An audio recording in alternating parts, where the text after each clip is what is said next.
जय हिंद दोस्तों, जय हिंद। जय हिंद सभी को। आज हम बायोलॉजी की दूसरी कक्षा स्टार्ट करने जा रहे हैं। पिछली कक्षा में हमने जैव प्रक्रम के बारे में पढ़ा था।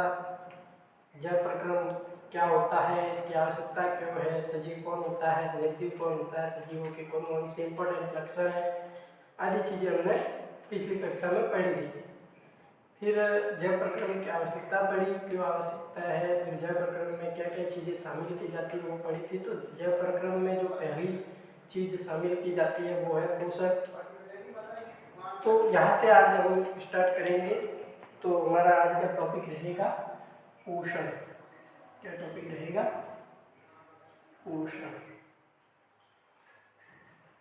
देखिए, सभी जीवों को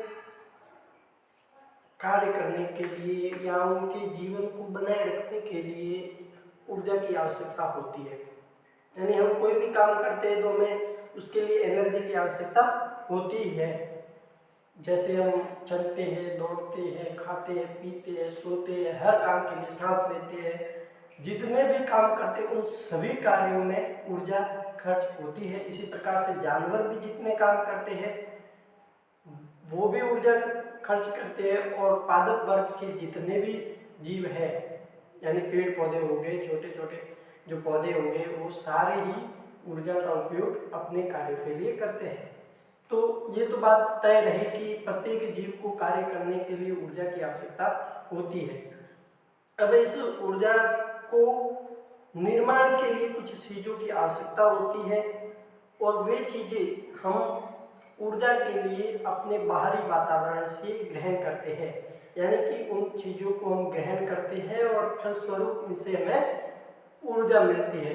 तो ऊर्जा के स्रोत को शरीर के अंदर ग्रहण करना, किस क्रिया और फिर उस स्रोत से ऊर्जा का मिलना, ये पूरी प्रक्रिया जो है ऊर्जा के स्रोत को ग्रहण करना और उससे ऊर्जा प्राप्त करना, ये प्रक्रिया क्या कहलाती है? पोषण कहलाती है। पिछली कक्षा में हमने पोषण की डेफिनेशन जैसे पढ़ी थी, वापस एक बार मैं बता देता हूँ। पोषण क्या है?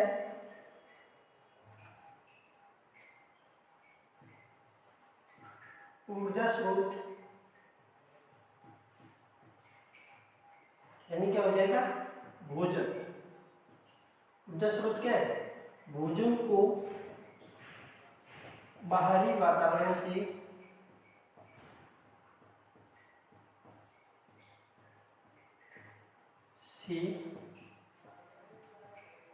ग्रहण करना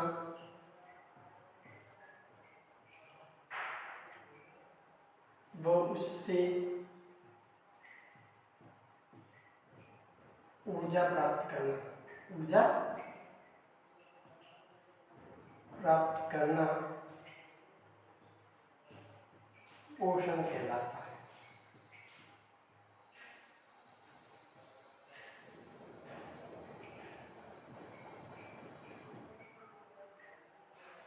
कई बार ये भी लिखा हुआ आपको मिल सकता है कि पोषक पदार्थों को शरीर के अंदर ग्रहण करना भी पोषण कहलाता है। तो पोषक पदार्थ वही पदार्थ है जिनसे हमें ऊर्जा मिलती है।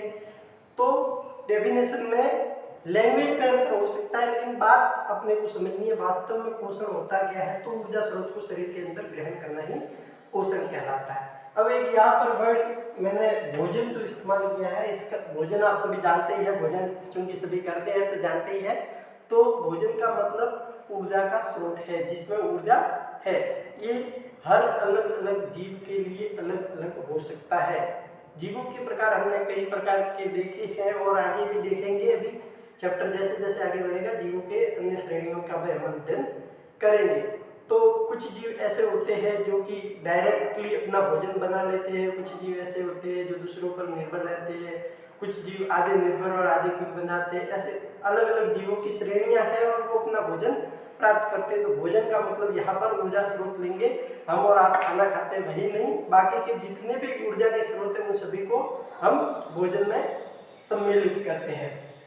अगला हमें पढ़ना है पोषण के आधार पर जीवों के प्रकार। यानी कि ये जो पोषण है इसके आधार पर जीवों को वर्गीकृत किया जाता है। क्योंकि हम जो भोजन अंदर ग्रहण करते हैं तो हमारे भोजन ग्रहण करने के अंदर जो तरीके हैं उनमें कुछ डिफरेंस है, उनमें अंतर है। हम भोजन करते हैं तो वो कहीं से हम दूसरे से प्राप्त करते हैं, लेकिन कुछ ऐसे भी जीव हैं जो किसी दूसरे की सहायता नहीं मांगते, वो खुद ही अपना भोजन बना लेते हैं। तो इस प्रकार से इस आधार पर भोजन को ग्रहण करने की यानी पोषण प्राप्त करने की विधियों के आधार पर जीवों की दो श्रेणियां बनाई गई है।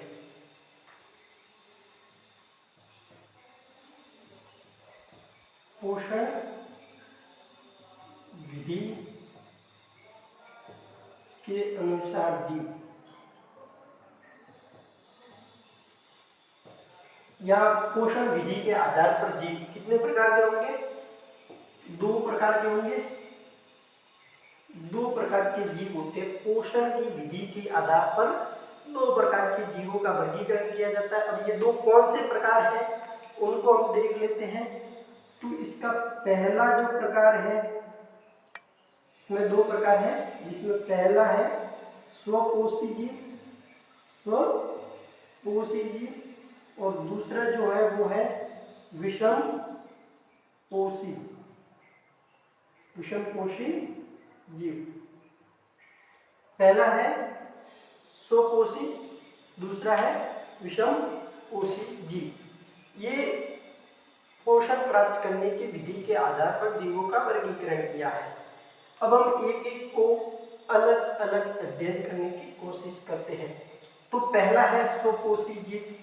तो स्वपोषी जीव का मतलब ऐसे जीव जो अपना भोजन बनाने के लिए किसी अन्य दूसरे जीव पर निर्भर नहीं है और वो अपना भोजन स्वयं ही बना लेते हैं। अब ये ऐसे जीव होते हैं जो वातावरण में उपलब्ध अकार्बनिक तत्वों, कार्बन डाइऑक्साइड और प्रकाश आदि से अपना भोजन स्वयं ही बना लेते हैं। इनको किसी अन्य दूसरे जीव पर निर्भर रहने की जरूरत नहीं होती है। आप समझ गए होंगे मैं बात पौधों की यानी कि पेड़ों की कर रहा हूँ। ये पेड़ जो है पादप वर्ग है, इसमें पाए जाने वाले समस्त प्रकार के जीव अपना भोजन स्वयं खुद ही बना लेते हैं। इसीलिए इन जीवों को किस श्रेणी के अंदर रखा गया है? स्वपोषी के अंदर। तो स्वपोषी में हम किसका अध्ययन करते हैं? ऐसे जीव जो अपना भोजन स्वयं बनाते हैं। लिख देते हैं हम ऐसे जीव जो अपना भोजन स्वयं बनाते हैं।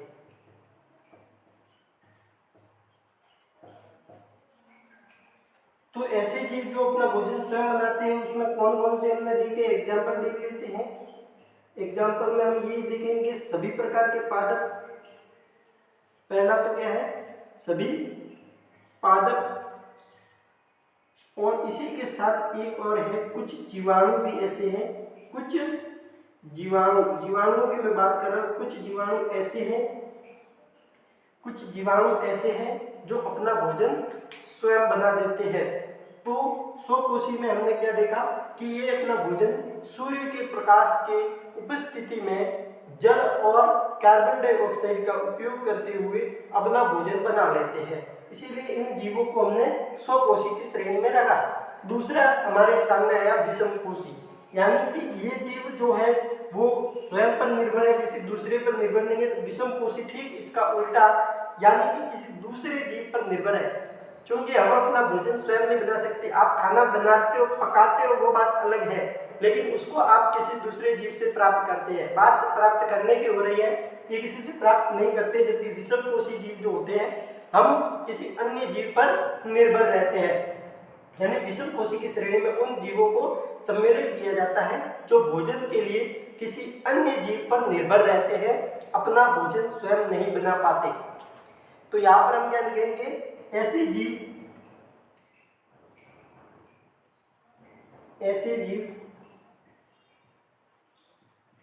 जो अपना भोजन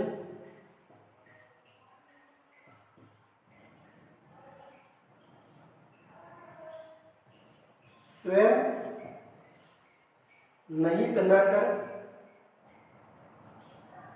नहीं बनाते हैं तथा भोजन के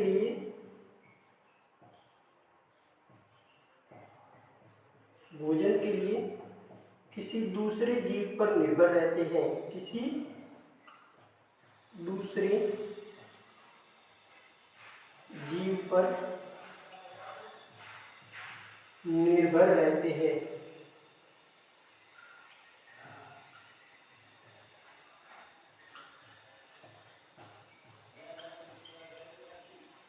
तो विषमपोषी में हमने क्या लिखा, ऐसे जीव जो अपना भोजन स्वयं नहीं बनाते हैं और भोजन के लिए किसी दूसरे जीव पर निर्भर रहते हैं, उनको हम क्या कहेंगे, विषमपोषी जीव कहेंगे। और विषमपोषी जीव में उदाहरण आपको याद ही है, बता दूं एक बार। सबसे पहला हम जानते हैं चूंकि जंतु, और इस जंतु वर्ग में कौन आता है, मैंने पिछली कक्षा में भी पढ़ाया था, जंतु वर्ग में हम भी शामिल हैं। मानव भी जंतु वर्ग का ही हिस्सा है। स्क्रीन से थोड़ा सा कट रहा है, मैं यहाँ पर लिख देता हूँ।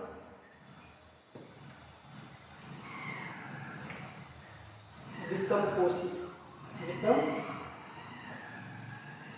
तो इसके एग्जाम्पल कौन है, जंतु में दोनों ही आगे, जानवर भी और मानव भी, ये जंतु वर्ग आ गया। अगला है कवक।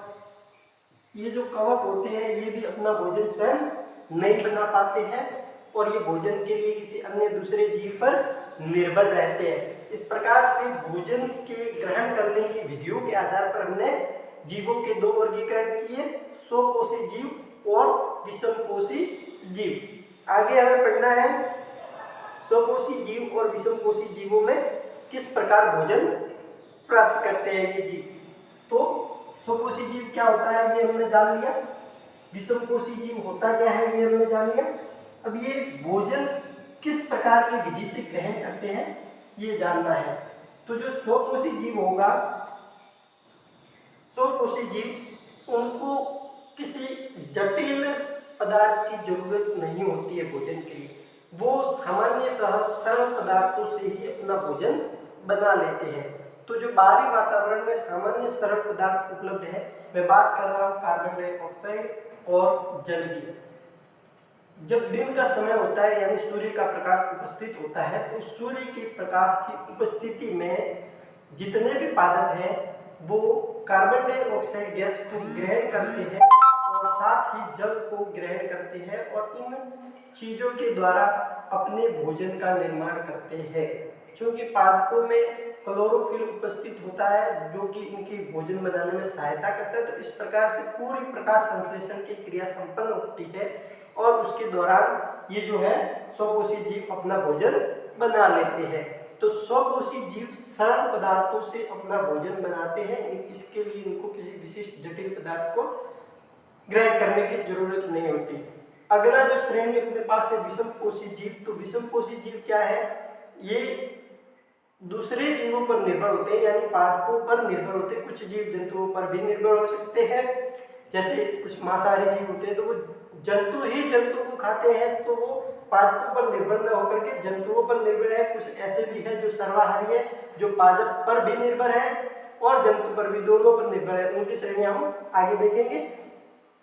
तो हम बात कर रहे हैं विषमपोषी की। तो विषमपोषी क्या होते हैं, कुछ जटिल कार्बनिक अणुओं को ग्रहण करते हैं।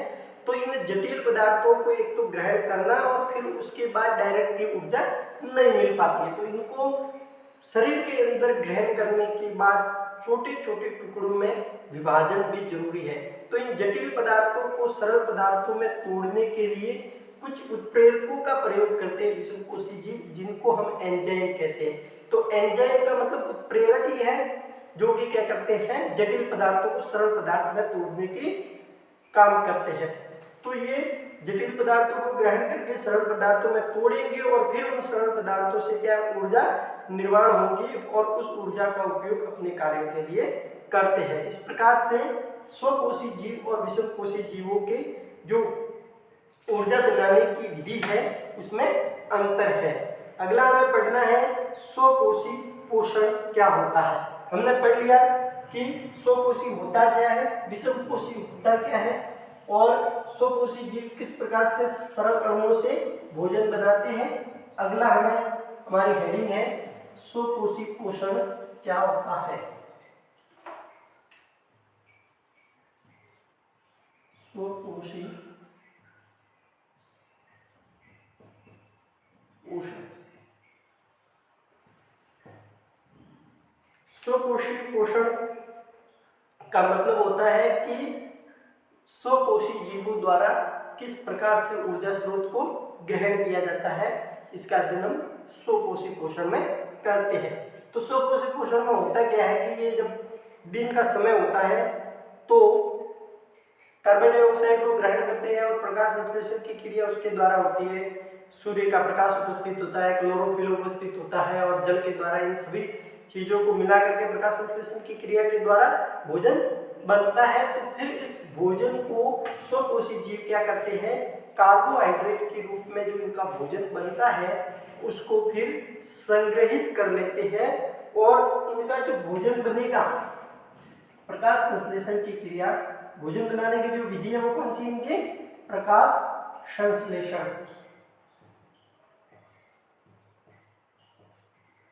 ये तो है इनकी क्रिया, भोजन बनाने की क्रिया। और प्रकाश संश्लेषण की क्रिया के फलस्वरूप जो भोजन बन रहा है वो किस रूप में आ रहा है, कार्बोहाइड्रेट के रूप में आ रहा है, कार्बोहाइड्रेट।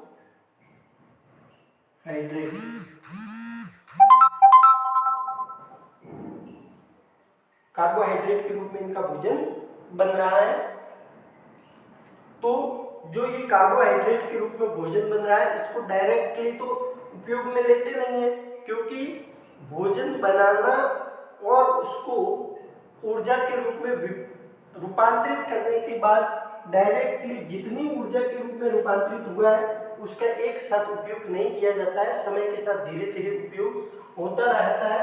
तो ये जो इनका बन रहा है भोजन उसको ये संग्रहित कर लेते हैं। तो संग्रहण किस रूप में करते हैं वो हमें एग्जाम में पूछा जा सकता है, बहुत ही इंपॉर्टेंट है। तो जो पादप वर्ग है यानी स्वकोशी जीव है वो अपने भोजन का संग्रहण किस रूप में करते हैं? तो स्वकोशी जीव भोजन का संग्रहण मंड के रूप में करते हैं। बहुत इंपॉर्टेंट क्वेश्चन है, मंड के रूप में भोजन का संग्रहण किया जाता है।